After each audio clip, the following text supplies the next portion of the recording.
I didn't really know how to label this video. So for the sake of everything, I'm going to call it an emergency meeting because why not? It's my last chance to really speak to you about the prospects before draft day happens tomorrow. Now, a lot of things could happen.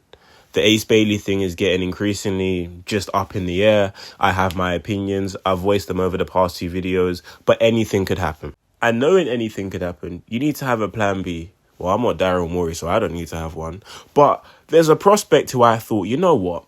If the Sixers weren't to select Ace Bailey for whatever reason, or they wanted to trade down, which could be risky business, there's only one guy which I personally would have interest in trading for. And that for me is Trey Johnson. And I'm going to tell you why it will be a name like Trey Johnson over someone like VJ Edgecomb. For one, I'm not even going to talk about fit. You could potentially get assets back for Trey Johnson. Similar to the Luka Doncic and Trae Young trade, you can make a deal with, I don't know who has the 5th pick, I'm not going to lie, or 6 or 7, depending on where you're hearing Trey Johnson might fall. And you could do a trade where I select Ace Bailey at 3, you select Trey Johnson, I get a future first round pick or 2 in return. Similar to the way the Dallas Mavericks landed Luka Doncic, the Hawks got Trae Young and also future first round picks. Now, I'm not saying that's a possibility, but I feel like there's a higher chance of you being able to get Trey Johnson and assets in return. Now, someone like VJ Edgecomb, I don't know if he'll be available past 4. And on top of that, I'm not going to sit here and continuously talk about fit because I guess you draft best player available, but I genuinely believe Trey Johnson is better than VJ Edgecomb. I feel like he will translate better.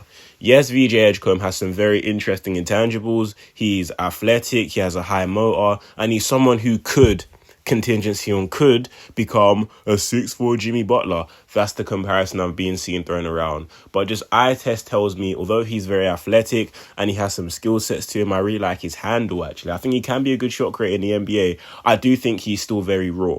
I think he does remind me a lot of, dare I say, Zaire Smith. I'm not going to go to that extreme, but there's a lot to be desired with his offensive game. He is a bit older than the other 2 rookies, which I am talking about. And on top of that, he is 6'4". He's around the same height as Tyrese or Jared McCain and Quentin Grimes. Granted, slightly taller. I think Quentin Grimes might be taller, but around that same height.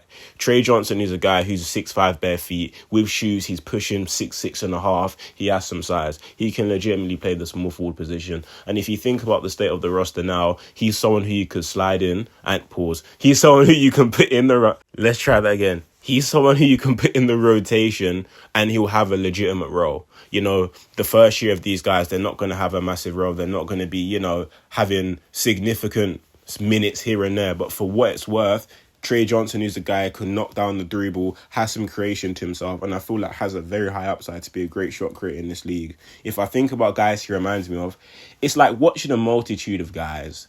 I like the way he creates space. It reminds me a bit of a Jordan Clarkson. I'm not saying he's like any of these players. His jumper reminds me a bit of Nick Young's. And his overall shot creation and just footwork reminds me of Bradley Beal. Not the Bradley Beal of now, but the Bradley Beal who was averaging 35 a game. I'm at no point saying he's going to be like any of these players. I'm not giving you a comparison. I'm just seeing spots in his game which I think are comparable to some of these guys. And if I look at the roster right now, where the roster is, and kind of understanding there may not be too many minutes there for him, that skill set in spot minutes will be very beneficial. And I think his potential is endless. Now, I'm not going to tell you our superstar potential. His ceiling might be an all-star, but that's still good value.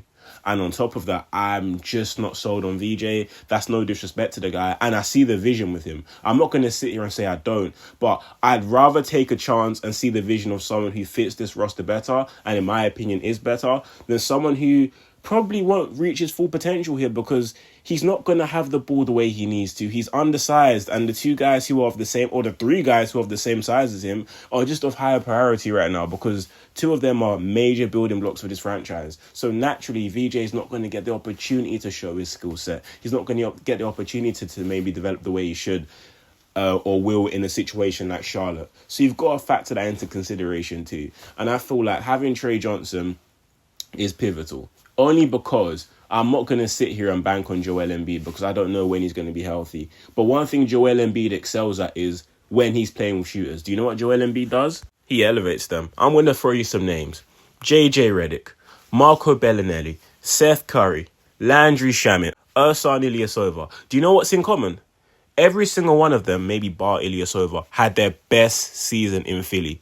Landry Shamit's best season of his career was halfway into his rookie season playing with Joel Embiid. Do you know why? Because the gravity, the looks they get are incomparable. They don't find that elsewhere. So having a guy like Trey Johnson literally helps the spacing of the roster, and he's going to get looks like no other. And he's not just limited to being a catch and shoot guy. The guy can genuinely create on all levels, and I like his pull-up mid-range game. He has such good footwork, and that's something I look for too. His footwork agrees with his handle. Even when he's creating space and stepping back to the left side, which he likes, going to that left hand, the footwork just agrees. And it's minor things like that I see in a prospect where I'm thinking, okay, cool. The NBA level's another jump, but having those fundamentals correct is what I think, okay, cool, that jump is going to translate. That shot creation is going to translate and only get better. Now, there might be a limit to that. He might only be a six-man type of guy. I don't really know. I don't know what his ceiling is because guess what? I can't see the future. But for the situation you're being dealt with the possibility of Ace Bailey potentially not being drafted by the Sixers, who knows? There might be a more solidified or clear message sent to Daryl Morey that he actually doesn't want to be here. And if Daryl wants to actually keep that away from the roster, that's the only guy I would divert to. And just to break it down again, I would divert to Trey Johnson because A, you can actually probably get him whilst adding another asset versus selecting VJ at 3, because I don't feel like VJ is going to slide past 4. So if you select VJ, just select him at 3. You could probably trade down for Trey Johnson and get a future first in return, adding on to our asset stockpile to potentially make moves in the future. I think he fits better. His skill set is something which can be accommodated in our rotation. It's something which I believe can actually grow with time. And his size, it just fits a lot better. He adds more length, even though we're a very lengthy squad. That doesn't sound right, but you know what I'm trying to say. And on top of that, I don't have to repeat myself. It's just such a weird fit with the 3 guys I've named. So for those reasons, I would probably lean towards Trey Johnson as my backup option if you really don't want to select Ace Bailey. Now, don't come at me in the comment section. I'm just giving my opinion. Feel free to disagree with me because at the end of the day, we all have different sets of eyes. We all see different things. We all look for different things. I'm not going to crucify you or call you an idiot if you prefer VJ Edgecomb. That's completely fine. At the end of the day, I can think whatever I want to think. You can think whatever you want to think. It's not going to change the outcome on draft day because Daryl Morey has his mind of his own. All I can do is give my opinion, what I think is going to work best, and we can only see what happens and get behind the team when it does. I'm just saying, with the state of things right now, Trey's a guy who I would be very intrigued by.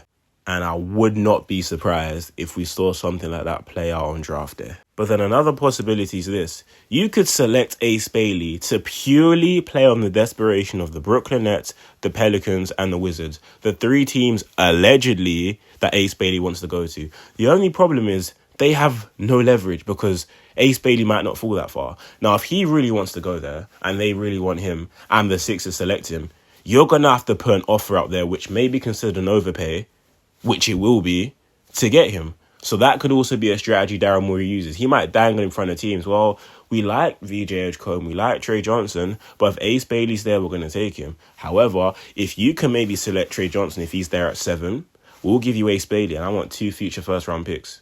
I don't know if they'll do something like that, but that's how you play on their desperation. If you really want Ace Bailey, cool, throw the assets here. Otherwise, we'll happily keep him. And if you use that to your advantage, you could actually, I won't say fleece another team, but get more assets than you otherwise would. So that's also a possibility which could genuinely happen. But I'm a guy who likes to think deeply into different situations, thinking about how this scenario could play out and what if this. But sometimes you have to stop complicating it and just watch the damn draft.